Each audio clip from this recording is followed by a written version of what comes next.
Halo semua, semoga harimu menyenangkan. Selalu sehat dan bahagia pastinya. Kembali di MG Movie, kali ini Deadlock 2021 yang akan temani kalian. Berkisah tentang mantan anggota Ranger Mike yang akhirnya bekerja di sebuah pembangkit listrik sebagai tukang las. Dan tidak pernah terbayangkan jika dia harus berhadapan dengan kemarahan seorang ayah yang baru saja kehilangan anaknya akibat korban salah tembak.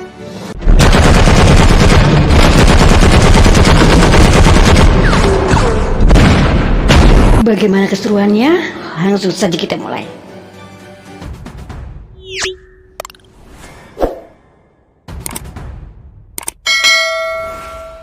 Satu hari satuan petugas khusus menggerebek sebuah hunian. Ditengarai di dalamnya ada pesta narkoba. Di bawah pimpinan Jack dan John, para polisi itu bergerak mendekat. Pasukan dibagi dua karena mereka melihat ada dua pintu masuk. Dari pintu belakang, polisi langsung mendobrak dan terjadi baku tembak.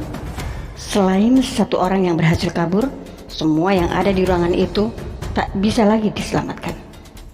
Sementara dari pintu depan, Jack dan John berhasil melumpuhkan satu di antara dua orang penghuni yang ada di sana.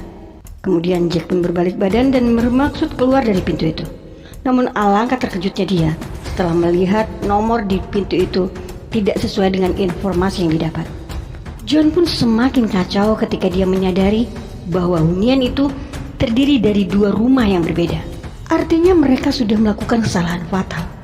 Terlebih orang yang tadi ditembak tewas seketika. Demi melindungi karirnya, mereka berdua pun sepakat untuk mengatakan jika dua pemuda itu yang menyerangnya terlebih dahulu. Dan di hari yang sama, ayah dari dua pemuda yang tadi menjadi korban salah sasaran sangat terkejut begitu melihat pemberitaan di televisi. Karena dia tahu betul siapa anak-anaknya. Amarnya semakin memuncak ketika didapati salah satu di antaranya tewas. Beberapa saat kemudian datang dua orang polisi mengetuk pintu dan bermaksud mencari informasi. Dalam kondisi berduka, Ronald masih saja dipaksa untuk tetap memberikan keterangan tentang dua anaknya.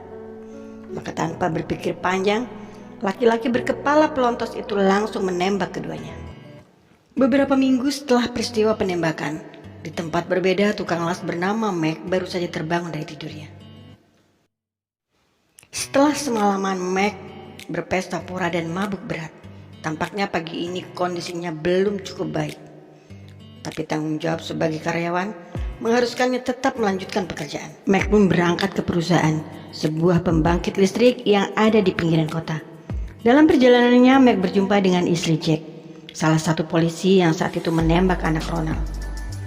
Kebetulan wanita itu satu pekerjaan dengannya.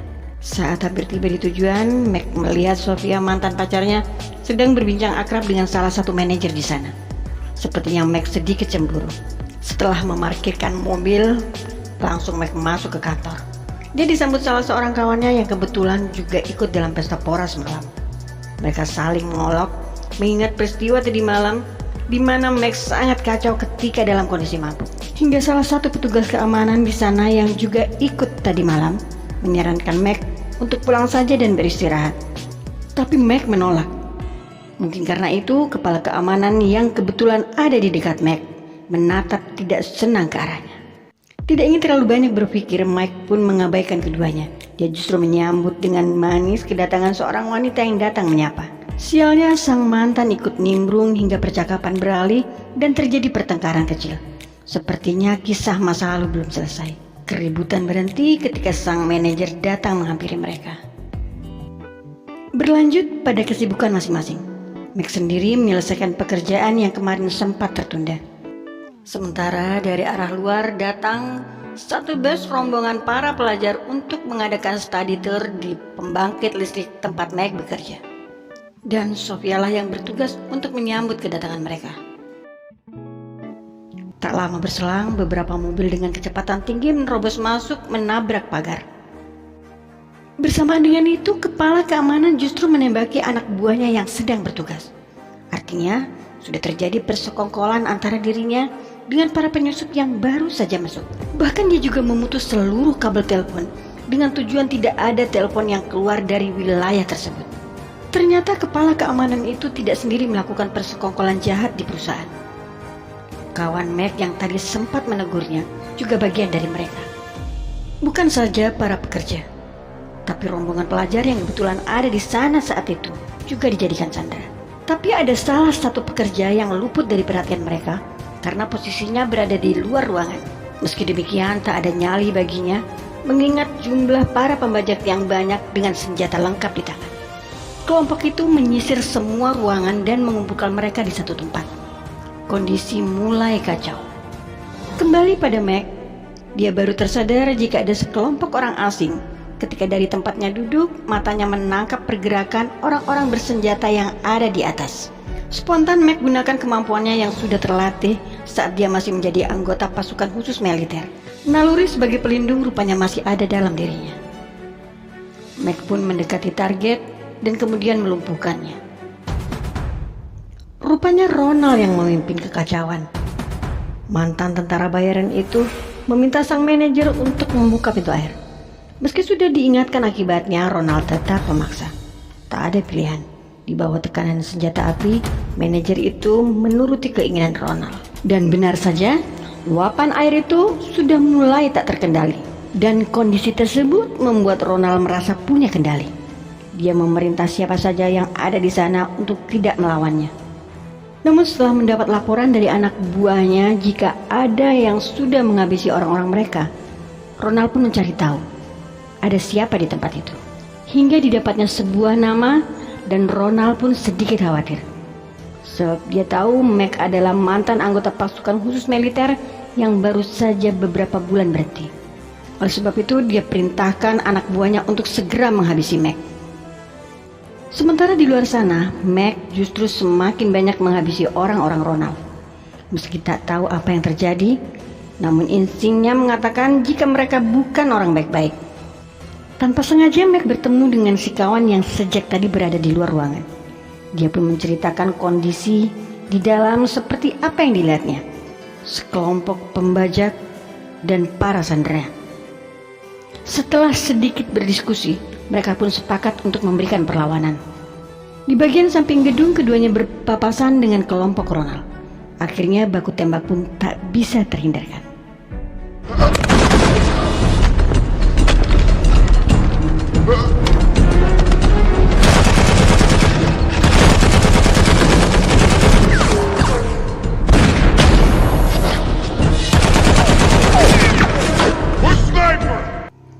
Di dalam ruangan, Ronald memaksa istri Jack, salah satu polisi yang menembak anaknya, untuk segera menelpon sang suami.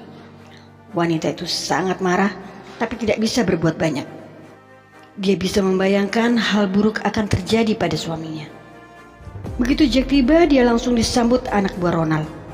Kemudian dibawa menghadap pimpinan mereka. Tidak ada alasan apapun yang bisa menyelamatkan Jack dari kemarahan Ronald.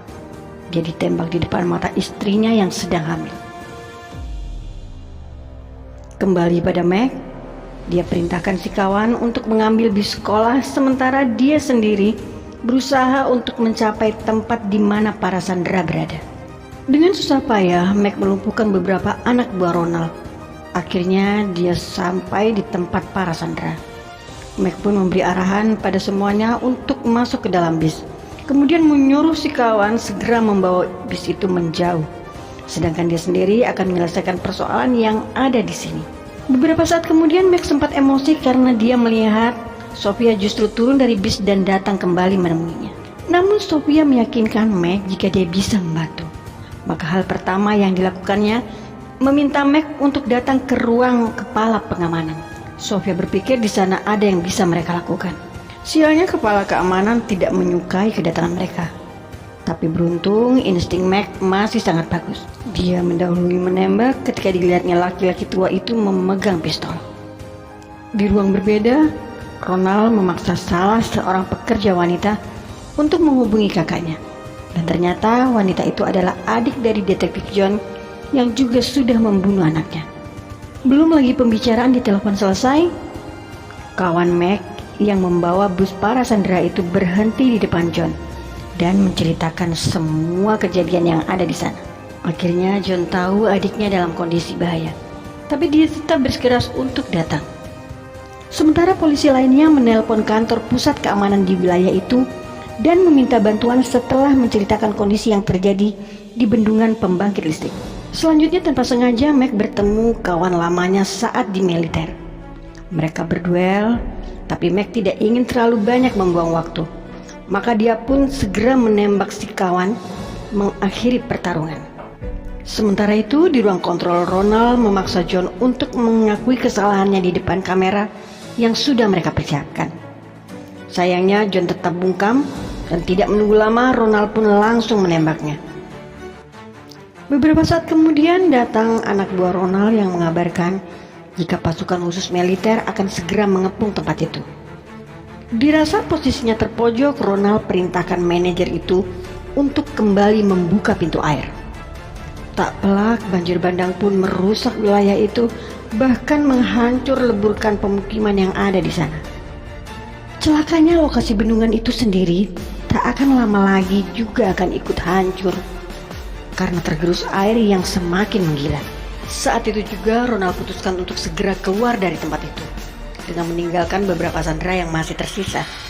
Mengetahui itu anak buahnya sangat marah karena perjanjian mereka hanya untuk mendapat pengakuan dari kedua polisi yang sudah membunuh anaknya. Ketegangan terjadi hingga Ronald pun membunuh anak buahnya sendiri. Sementara pasukan khusus militer yang tadi dihubungi sudah sampai di area bendungan. Mereka langsung melumpuhkan pengamanan anak buah Ronald dan terus menyisir masuk lebih dalam lagi ke area kawasan itu. Di ruangan berbeda, Mark memerintahkan Sophia untuk segera pergi ke ruangan kontrol dan menutup pintu air.